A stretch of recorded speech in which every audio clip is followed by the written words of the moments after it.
Yeah, and also just that deep gut feeling of misalignment. And Right. so 3 weeks in, I was standing on the street corner of New York, like crying my eyes out, being like, I don't want to do this, but I don't know what I'm going to do. I'm in New York. I don't want to leave New York. I don't want to come home to Nashville with my tail between my legs. Have you ever heard the phrase becoming the best version of yourself? Yeah, me too. But what does that even mean, and how do we become that person? I'm here to help you navigate through those questions and come up with actionable steps in order for you to live your best life. We've got to discover what we want. We've got to figure out a plan on how to get there, and then we have to go. We can't just sit and wait any longer. Life won't wait on us. So come join me on this constant journey to become the best version of yourself and to find your best you. I'll see you on the other side. All right, what's up, everybody? Welcome back to the Best You podcast. I got my good friend here, Laura Lee Bryant, with me today. I'm super stoked to have her in. Laura Lee is a holistic chef and a cookbook author, and like we were talking about earlier, my mom just bought your cookbook about a month or two ago, and I think she probably tells me on a weekly basis about a new recipe that she's made of yours that she absolutely loves, and the only thing I can think about is wanting to go back home and have her make it for me. So I think that's really cool. I think she's been revitalized from having the kids go out of be an empty nester now, so she's been revitalized with her cooking, so I think that's really cool. But kind of the way I want to start today is actually I really want to start with kind of what you're up to right now, what you're excited about, and what's coming next. Yes. Well, first of all, thank you for having me. Yeah, I'm excited to be here. I'm excited about what you're doing. So these days I'm kind of toggling back and forth between writing my second cookbook and teaching my cooking classes. Okay. Those are my two primary focuses. And it's great because I can test recipes for the cookbook on my cookbook class, cooking class attendees. So that's been really fun. I love both of those things. The cookbook process was such a bear the first time around, but I learned so much.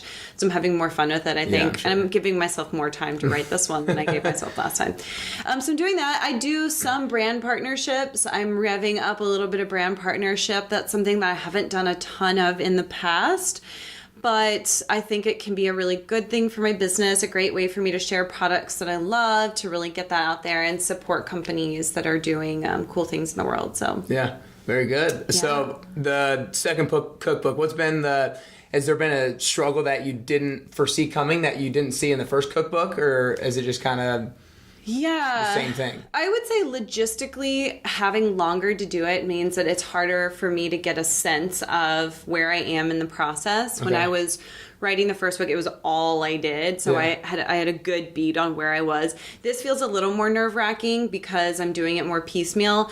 And then on sort of like a more meta level, just the expectations. Like for me, I just want to add value and add valuable content. And I just, my first book, I know did that for people. So there's just always this thing in the back of my head that's like, is this going to help people? Right. So just some of those kind of self-limiting beliefs, but I just ignore them. Yeah. Just do it anyway. Yeah, no, I understand. So I think a lot of people who are, my goal is that a lot of people listening to this podcast will be people who are, well, I don't wish this upon people, but probably are people who are in a job that they don't like and they feel like they're kind of stuck and there's really no way out of it. And I know that you had a job up in New York City that you didn't like. So I want you to talk about kind of how you got out of that job and kind of why you got out of that job. Yeah, totally. So I'm really grateful because I think often we have to hit a pretty low point in order to find that strength and that catalyst for change. Right. So for me, I was in New York for 4 years. I was anxious. I was depressed. I was having panic attacks and heart palpitations. And it was because I was so misaligned. Everything that I thought was going to be my future turned out to not be what I wanted at all. And I felt stuck and didn't know what to do. So for me, I just thought, okay, well, what can I control? And at the time, before I made a big shift in my life, I've been going out a lot and eating out and drinking and then sleeping in really late. And so I knew that wasn't helping. And so I decided to stop doing that. And instead I used my free time to focus on the things that I was just naturally drawn towards, and that turned out to be cooking. I would go and cookbooks and reading about nutrition. I literally just gravitated towards it like a magnet. Right. I had no previous sort of interest in it or desire. I just gravitated towards it because I let myself just explore different things. Yeah. And I would go to the bookstore and just read the few people at the time who were really talking about the concept of how food can affect not just your aesthetic health, but your mental and emotional health.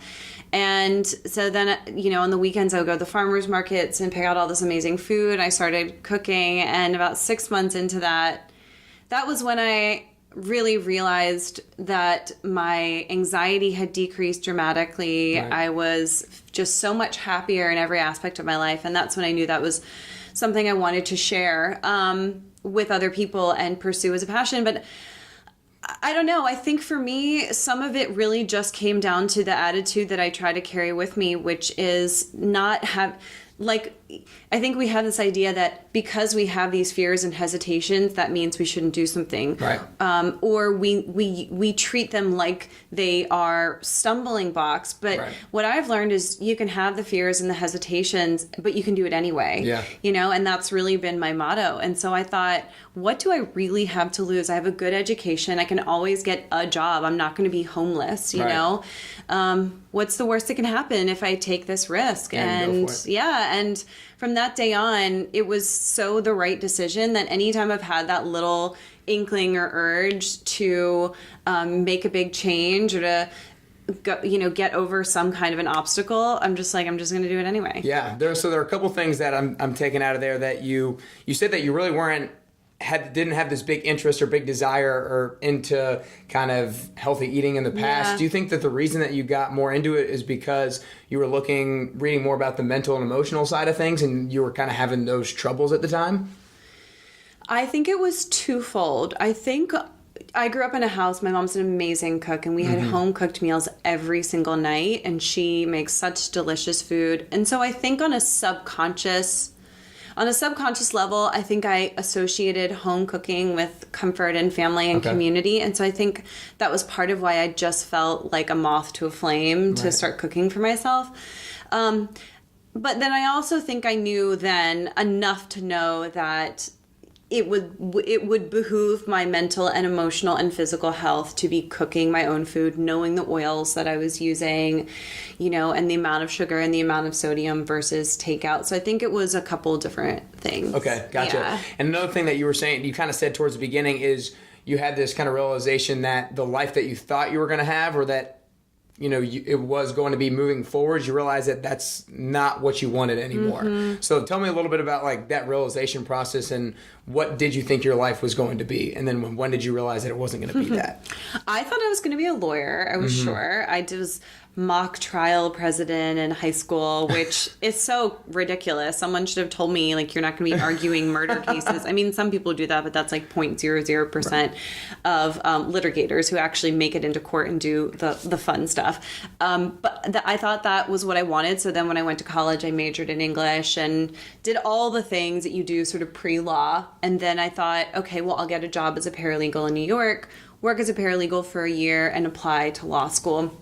While I was doing that, 3 weeks into my paralegal job, I knew that it was not right for me, partially because it was a slap in the face about what the majority of being a lawyer means these days, because we're just not in a place where the traditional ideas of being, like I said, a litigator in court, that's just not really a reality. And I realized what my options would probably more realistically be. I realized that wasn't what I wanted. But also, I mean, the associates there, the young lawyers were coming up to me and being like, run away, don't do it. And and also just that deep gut feeling of misalignment. And so 3 weeks in, I was standing on the street corner of New York, like crying my eyes out, being like, I don't want to do this, but I don't know what I'm going to do. I'm in New York. I don't want to leave New York. I don't want to come home to Nashville with my tail between my legs. So it was a couple years of really darkness, a lot of darkness before that. And then I would say my big revelation, it wasn't an overnight thing. It was a compilation of the experiences I had of having more energy, cooking for myself, seeing the impact it had on my anxiety. But there was a moment about 6 months into taking better care of myself that I really did. I do remember, again, like a street corner moment, being on the streets of New York and thinking, oh my gosh, like I'm single, I'm 27, I have the world at my, well, in a good way. Yeah. In a good way. Yeah. Huh. For me, it was like, what am I doing? Why am I acting like I'm stuck when I'm the opposite of stuck? You know, I really did have a sort of an aha moment in that way. You had like this freedom kind of a moment? I did, yeah. And that was when I was like, I'm doing it. That's awesome. Yeah, and I Googled healthy cooking schools. Yeah. I was like, there's got to be something like this. And I got lucky because there's 2 in the country and one of them is in New York. And I was like, well, it's meant to be. Oh, my Lord. That is awesome. And there's a couple things that you said, or a couple times you've said it now, the just do it anyway thing. And I think a lot of people probably have those kinds of, you know, not the freedom moment, but the moment before where it's like, holy crap, what I'm doing right now isn't what I want to be doing or what I want to be doing down the road. But it's like, how do I get out of it? Like, how do I have the courage to take the next step? So I just want you to talk to the point of being a yes person and just doing it anyway, and how to have that courage to just go.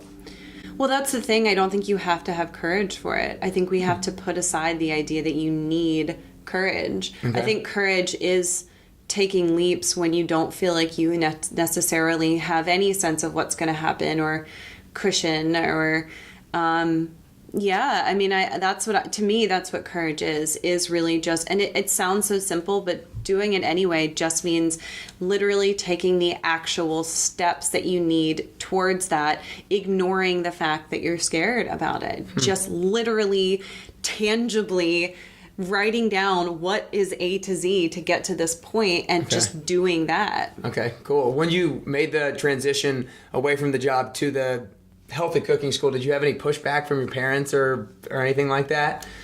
You know, not sort of like very vocal pushback. Yeah. I mean, I think they thought I was crazy, and I think they thought just wanted you to maybe like another phase. Another phase. I think they thought I was very lost because I had been bopping around. I'd been like, well, maybe I'll go to business school or maybe I'll, do something or whatever. So yeah, I thought they thought it was weird and they didn't understand it, and definitely friends didn't fully understand it. So yeah, I had pushback. Yeah, you were just kind of in a limbo phase where you kind of had a lot of ideas in your head about what you wanted to go do. And I didn't even know what it was going to look like. Yeah. But yeah, you had confidence that something was going to come good out of it? I did. Why do you think you had that confidence? I think because that was the first time where I allowed myself to not to suppress that little voice that we all have of our intuition and our gut. I really do believe we have something that very clearly communicates to us, doesn't, not in words, but in a stronger sense. Yeah. And I had been suppressing that that voice and those feelings, and that was when I really let myself. And when you feel tuned in to that sense of intuition, it's very hard very little can get in the way of that. How do you listen to that inner voice and not just kind of like tune it out? I think some of it is allowing yourself space and time in your life. I mean, we're all so busy that we don't think that we have time to be quiet. And it doesn't have to be traditional meditation, but really just, we have so much sensory overload that allowing yourself the quiet of your own mind. And when you allow yourself time by yourself without a lot of outside stimuli, you will start, you just will. Yeah, I mean, the wheels just start. Yeah, you'll start to have feelings and thoughts that you're not even sure where they're coming from. And I attribute a lot of that to living in New York because I walked all the time. Yeah. And that was where a lot of those feelings started to come from. Was I didn't have headphones in. I had sort of the background noise of the streets, and I would just allow myself. I walked everywhere, and I would walk for hours, and that was where I really felt like I started to know myself better. Mm-hmm. So you went to this healthy cooking school. You had the idea of coming back to Nashville and starting your own business. And in our past conversations, you've talked about how it's kind of was a slow process and everything like that. What was the hardest part for you personally? Not necessarily just like the business aspect of it, but for you personally going through this whole process of starting your own business? Of starting my own business. Yeah. The hardest part was those self-limiting beliefs, was the belief of, well, I knew that it was what I wanted to be doing. I was so sure of that. And that was where that intuition came in. But the what do I have to contribute? That was the hard part for me. Why is my voice unique and special? What can I contribute that's different than anyone else? That was really difficult for me for the first few years.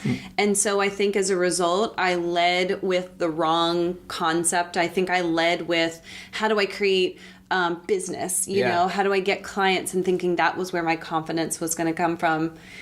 And that was an evolution to get to the point I am now, which is where I lead with from a very different perspective. Yeah. So what's your answer to that question to yourself now? What do I have to contribute? The self-doubt, self-limiting belief that you had when you were going through the process? Sure. I think it's a combination of just, I think the things that I'm good at. I think it's okay to be able to say I'm good at X, Y, and Z. No doubt. I'm very thorough and I'm pretty type A, so I think I'm really good at writing recipes. I think I'm good at creating that content, and I think I'm a good writer. So the blog, I thought, I actually think I'm better than average at creating a blog and creating recipes that people will follow. I think I'm good at recipe creation from a flavor point of view. I think owning that and a lot of that, to be totally honest, just came from people's feedback as I started to put recipes out there. And that's with anything. You'll start to get feedback from people, and listening to that and trusting that and being okay, instead of being self-deprecating and shrugging everything off when someone compliments you. Internalize that. Yeah. There's nothing wrong with that. Okay, there's something to that. How am I going to... and there were things I realized I wasn't good at. I wasn't good at one-on-one coaching. That became clear that wasn't a skill set. So it's a combination of recognizing your own skills, but then also absorbing the fact that we are all truly like snowflakes. Like I am my own snowflake. And there is an audience for everybody, and that there were going to be people who resonated with me above anyone else only because they found something in me that felt similar to them or spoke to them. And so in that sense, that's why I think everybody should be able to. I encourage anyone to start their own blog. Now, there's a lot of sort of technical stuff that goes into that. If you want to start whatever it is, you have to be willing to put the work and the time, just like you have with your business, to grow it and to create valuable content and to proof things and to, have the highest quality that you can at that time. But in terms of that idea of like, who's going to listen to me, that just shouldn't even be. Yeah, you push them to do it because you feel like no matter what, you will have an audience if you put your true self forward, but you actually have to be willing to put in the work and being able to make it, a piece of content that is, attractive to other people. You can't just make it sloppy and everything like that. But everybody, there is an audience for everybody. So I guess that's the main thing. Why absolutely. You want to push I think that's really well put. Okay, exactly. Gotcha. So, and through your healthy eating process, and the emotional and mental part of it was huge for you. And I'm sure that when you were going through that process, you were kind of learn what foods worked for you and what foods didn't. So tell me a little bit about that process of how we kind of go about listening to our bodies when we eat different foods, and how we can kind of utilize that information in our everyday lives in terms of what to eat and kind of what not to eat. Sure. I think very similarly to what I was saying about listening to your intuition, I think we need to cut out a lot of the sort of external noise initially. There's a lot of amazing resources and experts in all aspects of health and wellness, but I think it's now, this is, I will say with a caveat, if you're going through something like a real condition that's causing you pain or discomfort, you should be working with a medical professional. But in terms of figuring out what works for you personally, I think cutting out all that noise and starting to keep a food journal, that's a really powerful thing to do. That wouldn't apply to somebody who necessarily might find that triggering from past, eating disorders or disordered eating. But if you haven't had that, then food journaling can be really powerful because we all need to be seeing the patterns of our own health. I mean, the best way that you can answer the questions that you think you want to ask of your, favorite wellness guru is to just listen to your body and start writing down what you're eating and how it makes you feel. And you will not believe after 3 or 4 weeks what you'll find, the patterns that will emerge about when you had energy and when you were bloated and how you were sleeping and all of those things. So it's just being mindful every single day of what you're putting in your body. It sounds clinical, and it doesn't mean that you can't indulge, but you will see, you just, well, really, it's a lot of it is being willing to look at it and record it. And that's one of the most effective things that you can do. So do you still do that, or do you feel like you have a pretty good understanding kind of your body now and just kind of take mental notes as you go along? For the most part, the latter. For the most part, it's mental notes, but every now and again, if I do feel like I'm having like a weird skin thing, or when I'm getting that kind of like tired and wired feeling, that is often a symptom of adrenal health issues, I will do a food journal.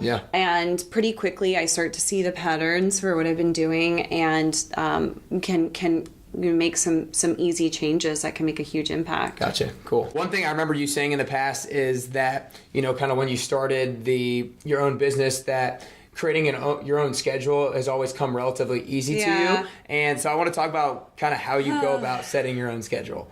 Yes. So yes, I do sort of have like an intrinsic like proclivity for it, you know, for being able to sit down, and I have a lot of natural focus, so I can sit down and do that. But honestly, even if you don't, again, just writing out a schedule and sticking to it, even if it doesn't feel like it's working initially, just trying that can be incredibly helpful. I will say having a morning routine and a self-care routine, especially in those first 3 hours of the day, is also very powerful for being a self-starter, because when you start off, when you wake up, you're depleted. And I think you're depleted mentally, physically. I mean, you may be rested, but you need hydration and nutrition to some extent, and having some kind of a mindfulness practice, putting on like real adult human clothes can be really helpful. Letting in sunlight. You know, there are a lot of just little things that you can do that set you up to feel like you're a person who's going to a job, you know, and you want to have your energy and have your best foot forward. No doubt. So what's your morning routine look like? Yeah, so my morning routine is, first things first, I do a little mental gratitude list, and that can take, just 15 seconds, and it can be anything big or small. So I do that, and that's just while I'm lying in bed, and then I go downstairs, and I have this sort of morning elixir that I drink I make it at night, and I drink it first thing in the morning. It's 32 ounces of filtered water, and it has lemon juice, apple cider vinegar, collagen peptides, and there's this company called Go Everly that makes this local sugar-free natural drink mix, and I put that in there just to make it taste better, but you don't have to do that. And I drink that while I'm checking email. I go back up to bed, cuddle with my cat, and I check my emails, and like we'll do some social media kind of stuff. And then when I get out of bed officially, after I make the bed, always make the bed, I stretch for like 5 to 10 minutes, just like some really low key static stretches, and then go downstairs, and then I pretty much work. I used to eat breakfast right away, but I've gotten more into, it's not even really intermittent fasting. I think the more appropriate language is time restricted eating, which is where I wait at least 12 hours between dinner and breakfast. And at first that was something, actually it came pretty naturally for me to do that. So I just work until I start to feel hungry. And for everybody, like, you kind of have to learn your body and what your hunger signals are. And so usually it's about an hour or maybe 2.5 hours into waking up where I have breakfast. And then with my breakfast, it's different every time. But the one consistency is I look for the trifecta of fat, fiber, and protein. I like to be able to pick out one source of each of those. And whatever I eat, that helps me know that I'm eating something that's satiating and that's going to have some micronutrients and some fiber and all that good stuff. And so then I have breakfast, and then I put on, sometimes I put on adult clothes and like shower and stuff before that, sometimes after breakfast, but make sure that I'm like pretty presentable for the day, and then good to go. Very good. I think that one of the things that you said, you had the Everly, and you kind of make that the night, or prep it the night before. And I think one of the biggest things in order to establish a good habit is to make it as easy as possible. You have to prep your physical environment in order for it to be super easy. One of the things that I do, I have a glass of water every time when I first wake up in the morning. Before I have my coffee, I always try to make sure, and that's like one of my most solid routines, is always have that glass of water, but I have it sitting out ready for me the night before. Yeah, you know that's just going to be part of it. Yeah, and then it just makes it that much easier to actually do it. Totally. And then the gratitude thing, I think, for me, I do the same thing. I write 3 things down of gratitude, and I say it out loud. And for me, it was always hard to find 3 different things, but now I've defined one of the things I'm going to be grateful for, something in nature, something, and then a second is going to be something specific to today, and then a third is going to be a feeling, something that I can kind of think about and how it makes me feel. So that's helped me a lot, and every single day it's super different, and because I do it every day, you have to come up with a lot of them, and some of them are just like so stupid, random and weird. And like I'll do like crickets or something and start laughing to myself, but that helps me start off on a positive note. And I can't even really speak to what it actually does for my day. Maybe I think it starts me off with a positive attitude, but I do feel like it has helped me, but it's hard to speak into words exactly how. And I don't even know that you need to. I mean, there are a lot of studies that show an inverse correlation with depression and cardiovascular health with gratitude. I mean, there's real science behind that, and studies you can look up if you go to PubMed or other scientific journals. But I know for me, it just has helped me get perspective. Yeah. It's there's this woman, I think I might have told you about her, Elizabeth Benton. She has a podcast called Primal Potential. One of the things she always says is we're too blessed to be so negative. And I always think about that, and that always really helps me is after I've done my gratitude list, because sometimes it's so weird when you're doing it every day. I mean, it will be I love the way her fur smells. Yeah. Or I love the sunshine coming through the room, or, I love that there's books on my bedside table or whatever. It doesn't matter. Yeah. You can always come up with something, no doubt.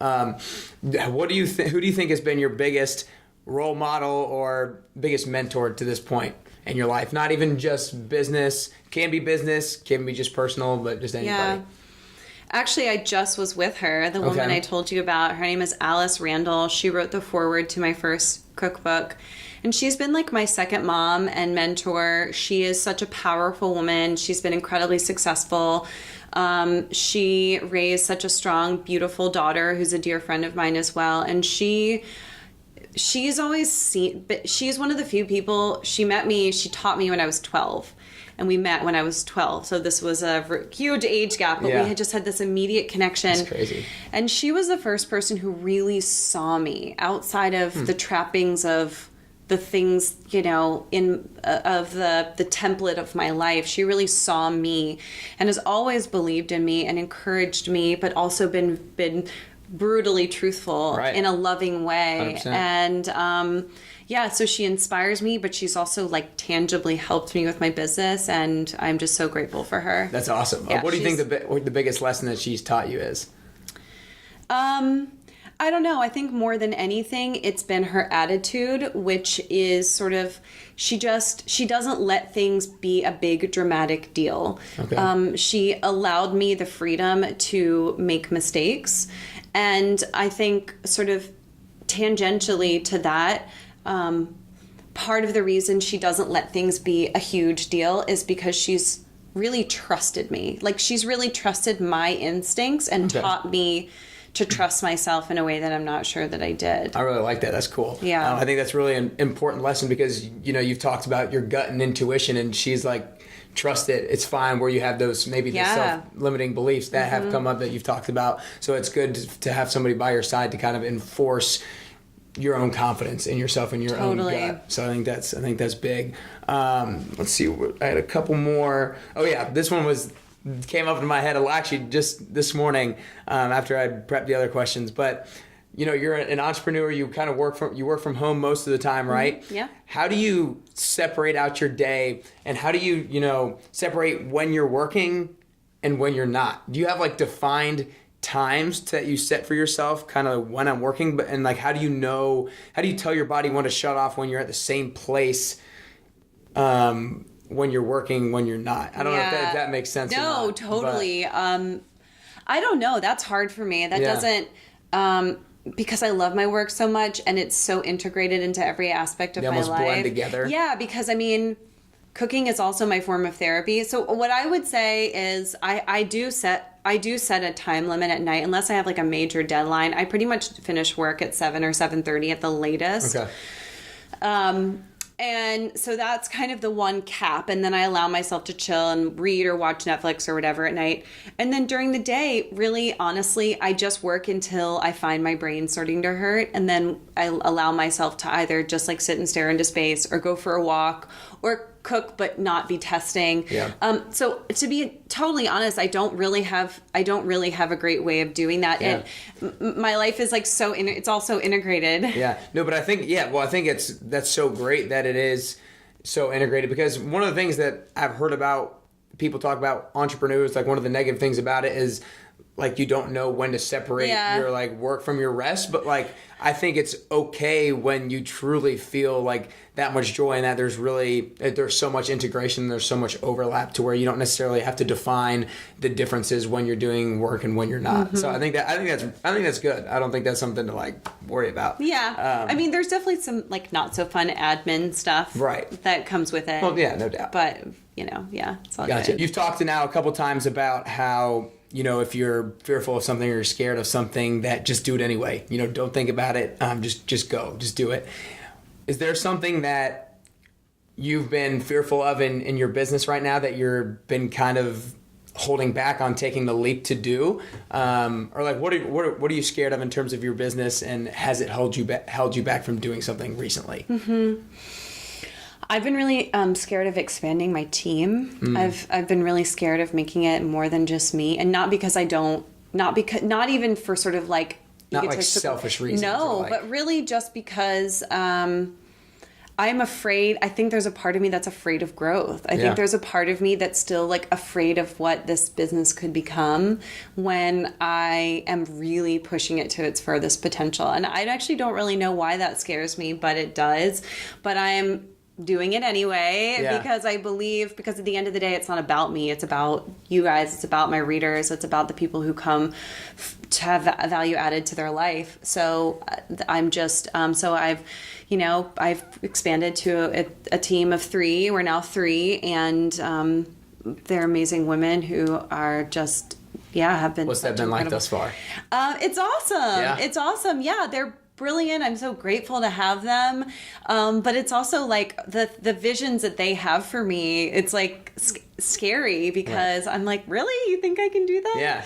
So they almost push you past where past my comfort zone. But that's a good thing. I want that. Okay. Yeah. Cool. So last 2 questions I always ask everybody. Yeah. I always throw out the age number on the first one. So you're 32, is that correct? I just turned 33. Just turned 33? I didn't know that. Yeah. Happy belated birthday. Did I text you happy birthday? I don't know. Damn. No worries. I forgot. No worries at all. Well, all right. So you're 33, and obviously you're coming out with the second cookbook. You have plenty of things that you probably want to do, plenty of classes you want to hold. 43-year-old Laura Lee Bryant. What has she done? What has she accomplished? What is she currently doing? Yeah.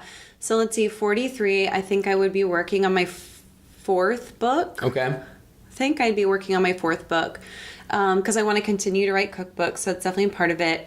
I would love to have some kind of an online program, a way to do virtual classes. I so badly want anyone to be able to attend my classes, and now I'm having people travel. I had a girl come from Vancouver, Canada. Oh my Lord. Yeah. That's pretty cool. It's amazing. And Richmond, Virginia, and St. Louis, and people are traveling, and I'm so grateful for that. But some people I know can't. So I would love to have some kind of an online cooking course. That would be really important to me. To be able to kind of scale it a little bit more and reach a lot more people. For sure. But continue. I would love to still be doing my cooking classes. It's like my favorite There's nothing thing. like the one-on-one interaction. Yeah. Oh my God. It's the best. And then I do sort of have a dream of like a stand-in star cooking show, but it's so specific. Like I would be so picky about it that I don't know that that's a reality with TV anymore if they want something that traditional. But honestly, I would be so happy if I were just continuing to write cookbooks. I had a way to reach people virtually and I was still getting one-on-one interaction. Like, that would be heaven. That's awesome. Yeah. That's awesome. Well, before I ask the last question, I don't know if anybody's ever like pointed this out to you or noted to you, but I've kind of realized it ever since I started watching your Instagram stories, but you just have such like a calm, like soothing presence to you. Really? Yeah, and it's like, and you said you were a type A. When I heard that, I was like, is she really? Because I just feel like you have this like such a calm, like soothing presence whenever you speak, and it comes across so natural, but it's also really confident. And I think that is just like really cool, and I think that's why so many people like watching all the things that you put out. Thank so I think you. that's really cool. Thank you. I really appreciate that. Yeah, I think the type A is just more in like my own head, my own work ethic in my head. So I gotcha. Thank you. That's awesome. Definitely. So tell everybody, do you know when the cookbook is coming out yet, or do you have a date? It's not to stress you out. No, it doesn't stress me out. Okay. It's just it's a long process. Yeah, so I'm sure. Realistically, probably spring of 2020. Okay. But look, Gotcha. I mean, think about how fast 2018 went by. Yeah, it is. Yeah, it's going to be here before we know it. It is crazy. It is crazy. So, and then tell everybody where they can find you online, on social media and everything like that. Yeah, so Instagram is probably where I spend the most of my time, and that's at Laura Lea Balanced, and the Lea is spelled Lea. My website is llbalance.com. And then on Amazon, that's where you can find my cookbook in pretty much any bookstore, but it is on Amazon. If you don't have a local bookstore, which is always my preference, supporting somewhere local, but if you don't have that, then going to Amazon, it's going to be it's less expensive. It's about $8 off on Amazon, so you can look up the Laura Lea Balanced Cookbook. Gotcha. And then you have your class offerings on your website? Yeah, so my class offerings are on my website right now. They're totally sold out. Yeah. The one last spot I think is going to be given away in a giveaway. Yeah. But I will be releasing new classes for the late winter and early spring probably in December. How often do you usually kind of release those new classes? About every few months. Okay. Yeah, and then I book them for the following 3 months. Okay. So. Gotcha. Very good. Well, so the last question I always ask everybody is, I think we're all on the constant journey of becoming the best version of ourselves. We're always trying to upgrade, be better today than we were yesterday. And I don't know if we ever necessarily get to that best version of ourselves. Hopefully, one day we're on our deathbed and can take our last breath knowing that, maybe we got to the close enough point. But like I said, we're always striving for it. So what I want to ask you is, for you personally, if you could do 3 things, or if you could work on 3 things to becoming closer to that best version of yourself, what were those 3 things that you could do or that you could work on? I think the first thing would be to continue to work on empathy. I think as an entrepreneur, it's easy you can be adding value, but you're still very self-centered in a lot of ways. I find myself feeling that way. And so I want to continue to be better at putting myself in other people's shoes and feeling their feelings. And so I would say continuing to grow in my empathy and then doing something about that. Yeah. Helping people to feel more heard and understood through that. I would say, this is tough. I would say, secondly, continuing to make my family a priority, because I've grown up with such unconditional love from my family that I think sometimes I take it for granted. And I do believe that we can have chosen family as well, but whoever your family is, whether it's blood, biological, chosen, your partner, making sure that they never forget how important they are. Yeah. I think we can all do that. And then I would say, on an overarching level, you mean for me personally, or for... Yeah, for you personally. For me personally and my own personal growth, just continuing to make sure that my priorities are in order when it comes to what we really take with us at the end and what we have to leave behind, because I don't consider myself a particularly materialistic person. I'm actually a pretty minimalist. I really don't care about stuff, but I think we all could do better about that. And just, if you can always if you can constantly ask yourself, can I take this with me? I think it really helps you stay on a pretty straight and narrow. Gotcha. Well, awesome. I think those are 3 great things. That's all we got. Appreciate you coming in. Thanks for having me. Yeah, it was definitely. awesome. Very good. Thank you so much.